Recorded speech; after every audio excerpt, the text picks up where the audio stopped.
Hi everyone, welcome back to the Nick and Sanjee podcast, where we go through tips and tricks on how to start and grow a YouTube channel as we ourselves go through that journey. Indeed. Welcome back, Nick. How are you? I'm good. How are you? I'm very good. I'm actually quite excited for the topic today because it is about how to make money outside of just making it on YouTube. So we're going to go through a couple of tips and tricks that we're currently doing. Let's be honest, it's going to be mainly you on this one, Nick. I've only been able to achieve a little bit on ad revenue. I think you've got huge potential. Yeah. You should tap into your large audience. Seriously. I should. Okay, so my understanding currently on money and YouTube is there's AdSense, where you take a share in the AdSense revenue that YouTube gets whenever they put an ad on your video. Yep. Then in terms of affiliate links, I've got some Amazon links where I've got, I think, a camera that I've linked it to, and a few books where I've basically said, here are some books and my equipment that I use. Mm-hmm. I think I stole that either from yourself or maybe like a Peter McKinnon. Mm-hmm. And people then click on that link to go and find the product. And if they purchase a product, if they purchase that product or any other product while they're on there, I think you get some revenue from. That's my understanding. And that's all I've done. Most of my, like 99% of the money I get is from AdSense. Okay. And then there's a little bit, like, sometimes it doesn't even trigger a payout on Amazon. But it's usually like $1 or $2 from Amazon that I'm getting. Yeah. So that's the only affiliates you're currently using is Amazon. Amazon, that's right. Okay. That's right. Dude, you got to get on the affiliates. That's true. Seriously. So that's me. That's probably the most basic one. Okay. You're much higher along. So walk us through what your process and your sources are. Yeah, well, I think the first money I ever made on my channel was through affiliates before I was monetized. But there's kind of a few different ways I've been able to make some money through my channel. I'm still not making like huge money, but it's a lot better than it was when I first started. So kind of the four main ways that I have been able to make money is through ad revenue. So the same as you, just like ads on my YouTube videos. Second is affiliates. And then the third is sponsorship. So sponsor videos by brands. And then the last is product sales. So like having your own product that you sell on your website or wherever. So yeah, ad revenue obviously is the first one that we've both experienced. I found like the benefits of ad revenue is that it grows as you grow. Like if you get more views, your ad revenue will go up and you don't have to think about it. Like I think with affiliates, you have to go to the effort of making videos dedicated to your product or to like promote the product that you're trying to sell. Same with selling your own products. Whereas with ad revenue, it's just kind of passive. Like in terms of just you create the video and then you get ads on it. The downsides I've found with ad revenue, I don't know if you found the same thing, is that it can be a bit up and down. Like it can be a bit inconsistent. Like some months you might have a good month, partly depending on how many views you've gotten. That's very much all it is, really. Yeah. And then some months I've noticed as well, brands will be less willing to advertise as well, or more willing. Like in December, November, December is always my best months. Because everyone's advertising for Christmas. So that's one of the downsides. And it's also not usually high amounts in CPM. So like CPM is cost per mille, I think it is. So that's how much brands will pay, or companies will pay YouTube for every 1,000 views on a video. So like I think my CPM is maybe $18. Okay. And then I'll get, I think $7, something like that, $6 or $7 per 1,000 views on my videos. Yeah. So my CPM is sort of low 20s, mid 20s. And that's very much driven by the personal finance niche, I would say, that I've sort of stumbled into. I think if I was doing cooking, it would be much lower. I remember Graham Stephan saying, I think it was beauty and finance were relatively high. Jokes and pranks, those kind of channels were getting very low. I wonder what Mr. Beast is on. He must be somewhere in between because he just gets... Yeah, I've definitely heard that finance is one of the highest CPM channels. So, and even on my own videos that have been finance related, the CPMs have been higher. But I've heard from a lot of other creators, like bigger creators, including Colin and Samir. I don't know if you've started listening to them, but they often say they don't really count ad revenue as part of their revenue at all. Okay. So their main business model is based on other sources of revenue. That's smart. And then they consider ad revenue as, they call it found money. So it's like bonus, basically. Okay. It's like if they get ad revenue, it's a bonus, but they don't rely on it.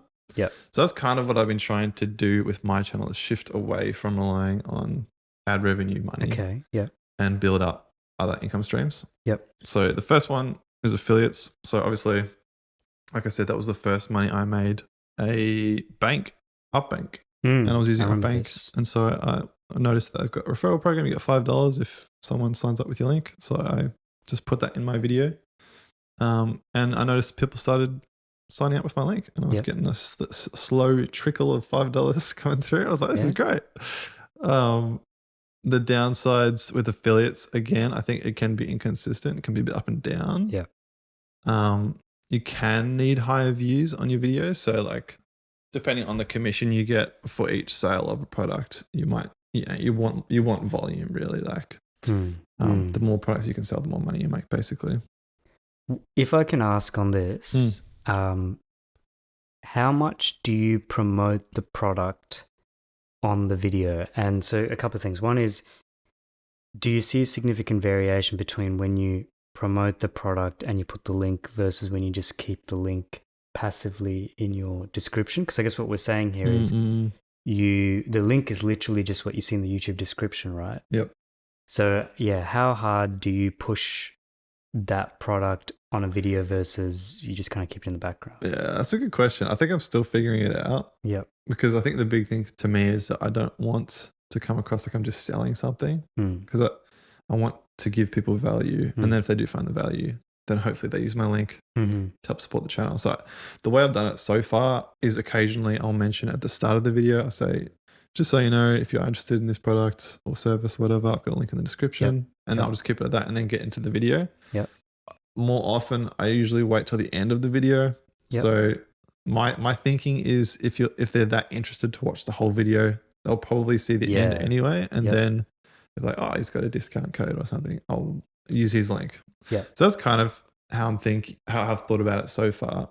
I probably haven't done enough experimentation in terms of pushing versus not. But yeah. It's interesting because I also have, like, I watch a lot of the, not Grand Tour guys, but the Grand Tour Drive Tribe. Oh, yeah. Which is a TV show or a YouTube channel set up by the guys from Top Gear, so Jeremy Clarkson, Richard Hammond, and James May. And in there, they do a lot of car stuff, obviously, but always in the middle of the video, they do something around ExpressVPN or Liquid Moly, which is like a car cleaning product. Gotcha. And they specifically put it in the middle of the video.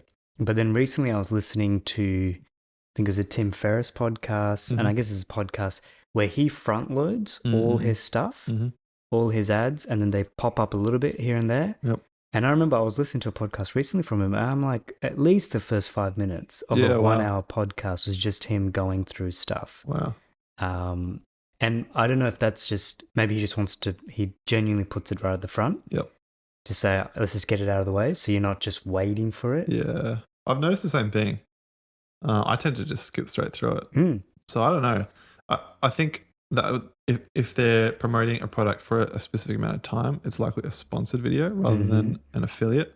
Although they'll probably still get a cut of commissions. Like they'll probably still be part of an affiliate program. Okay. But likely they're being paid.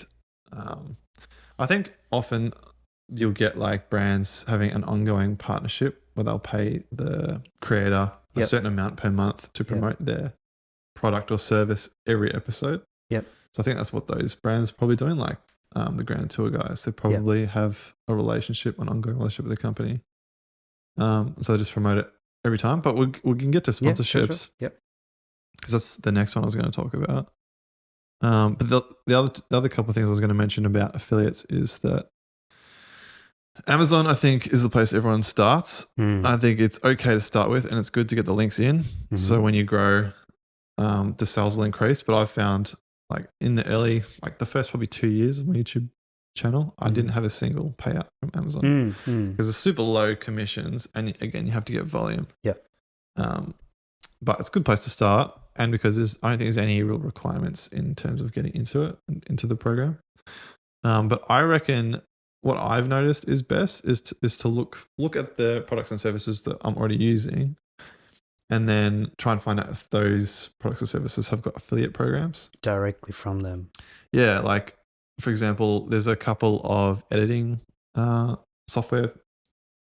Editing software, Yeah. Is that how you say it? Editing softwares that I use that are really niche, but they're super useful, and I genuinely use them every week. And so I cold emailed both of them and said, "Hey, do you have an affiliate program?" One of them did, one of them didn't. And the one that did, I reckon I made 2 videos about the software, and I probably get 300 views if I'm lucky per month on both the videos.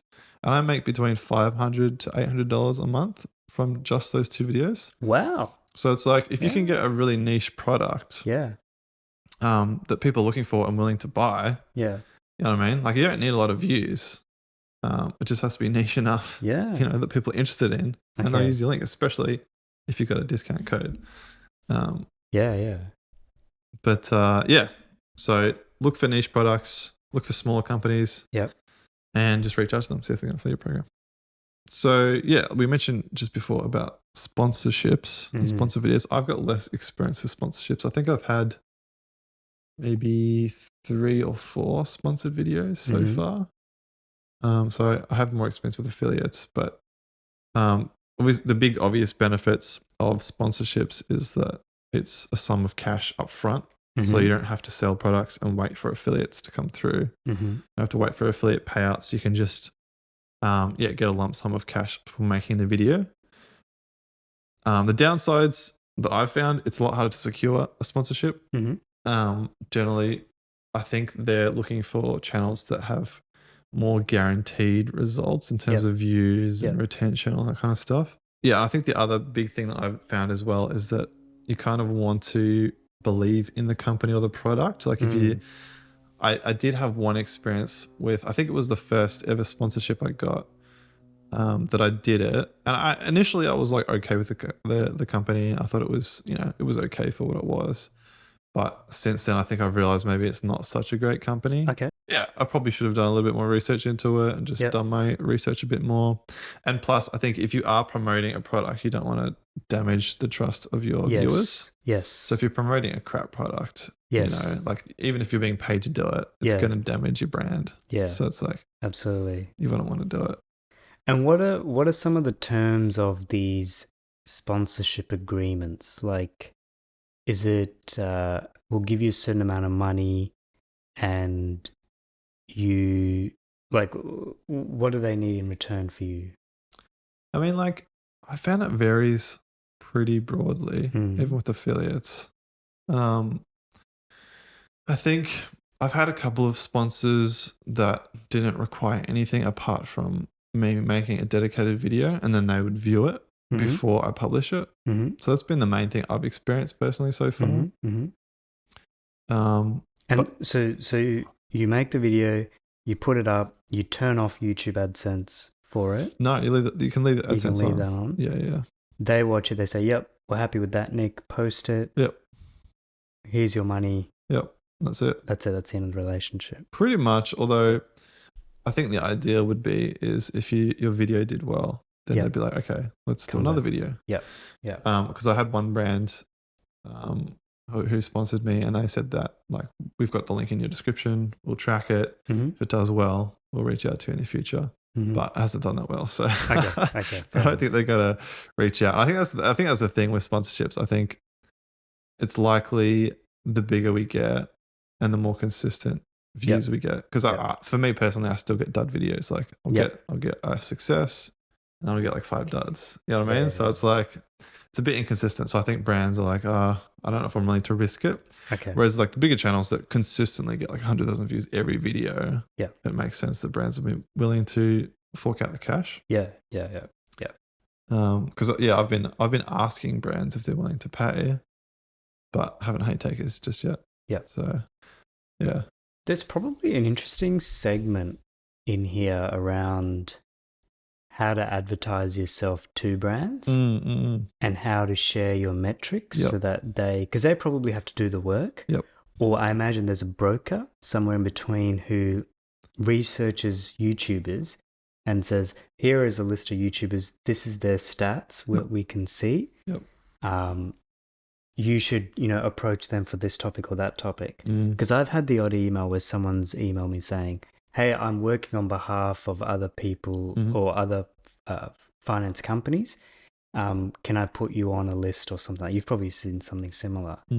And I do think there's probably something out there where YouTubers could learn how to market themselves to make it very clear what the return on investment might be for a company. Yeah.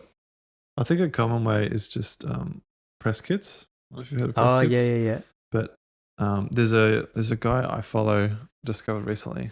I think his name's Tom Noski. But he sells a press kit on his website, which I think would be fairly easy to replicate. But it's basically just like, like a presentation document of who you are, what you're about, what your channel promotes, and then some key metrics. Yep. One of the brands that I work with recently, they asked for some metrics from my channel, mainly around demographic. So like, where are your viewers based and what's their age and that kind of stuff. So I think if you could, I've been meaning to do that. Like I think I should just create a document, especially if I'm cold emailing companies. I think it'd help you really stand out. Yes. You've got a professional document that presents who you are clearly. Yes. Presents some value to the company. Yep. Even success stories. Yeah. Other brands you've worked with, that kind of thing. It just gives you a lot of credibility. And even I was talking to a friend yesterday who works for a telecom company. Mm-hmm. A telecom company.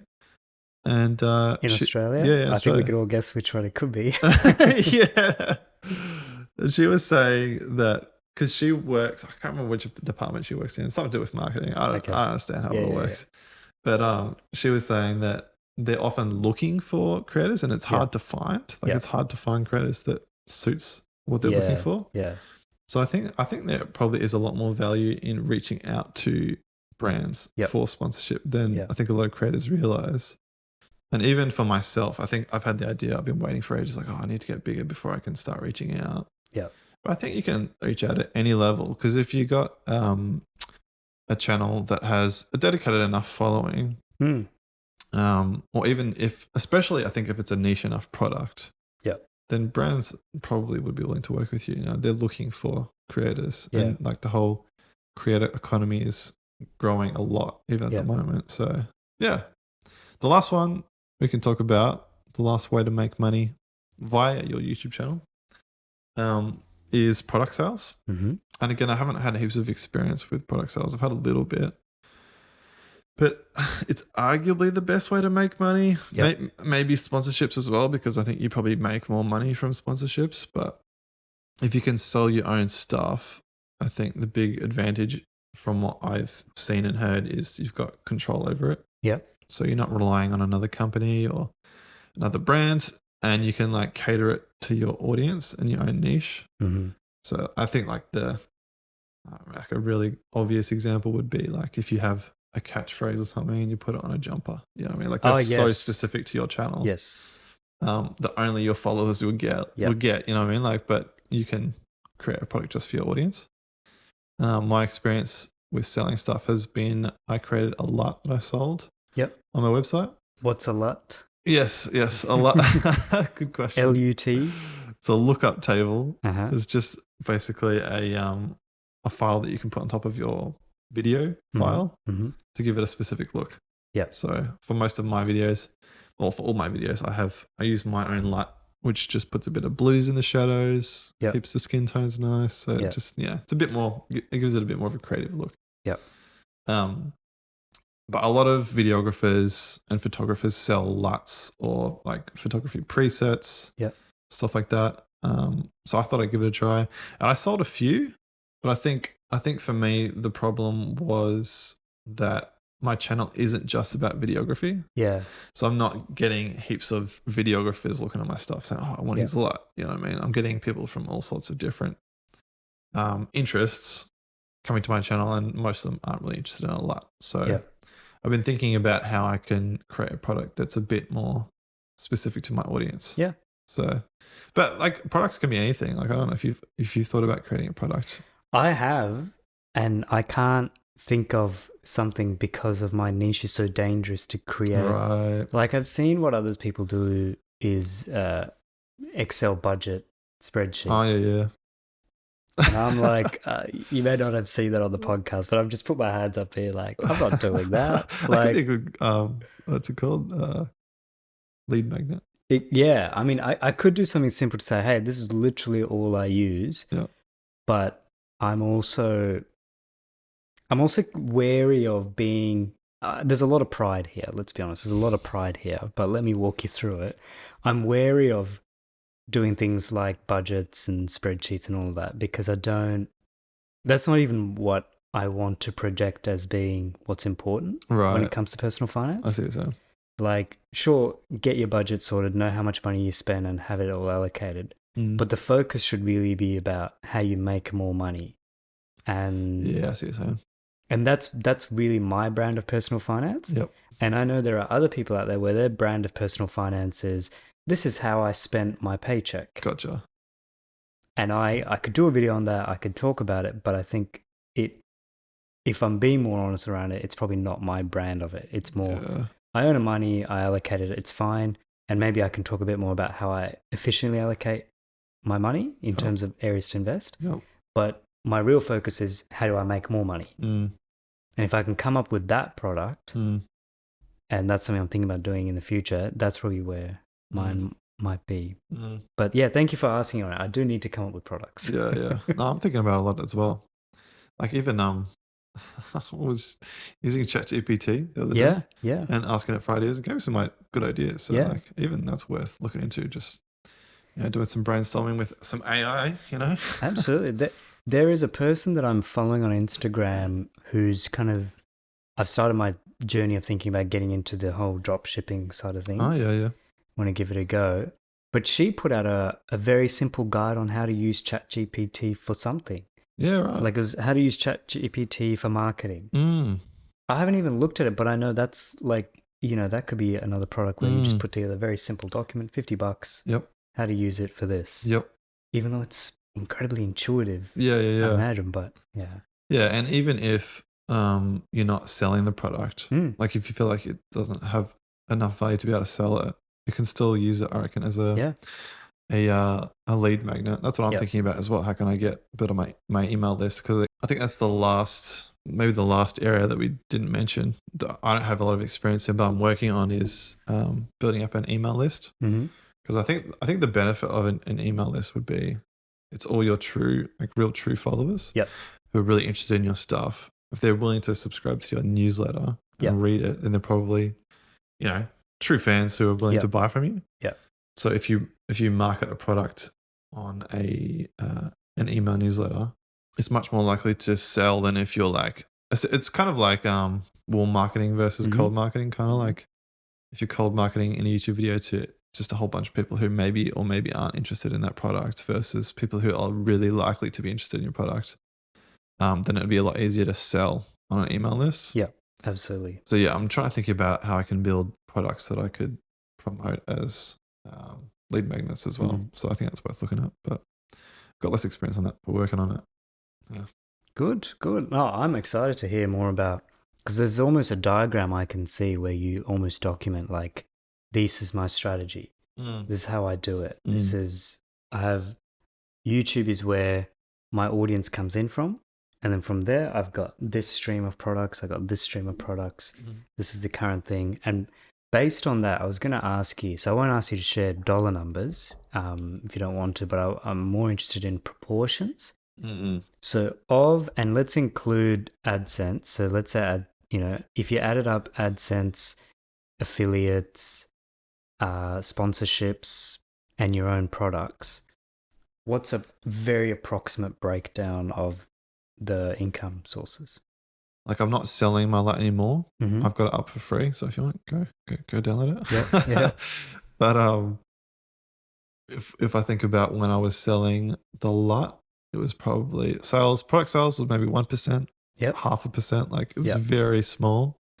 Sponsorships, like I wouldn't have sponsorships every month. Like I said, I've had 4, I think, in total. Yep. If I had a month where it was a sponsorship, maybe that would make up 10%. Yep. 10 to 20%, something like that. Okay. Affiliates would be this math is going to be way out, but probably 60%. Yeah, that's amazing. Something like that. Some months more than that, maybe like 70%. Okay. Yeah, and again, the math is going to be way out. 30% ad revenue. Yeah. I'd say most, like, if we think about a typical month for me, it's usually affiliates and ad revenue. Okay. And it's usually 40-60 to affiliates. Yep. Somewhere around there. If I have a really good month in affiliates, maybe 65-70. Okay. But yeah, I'd say the majority comes from affiliates at this point.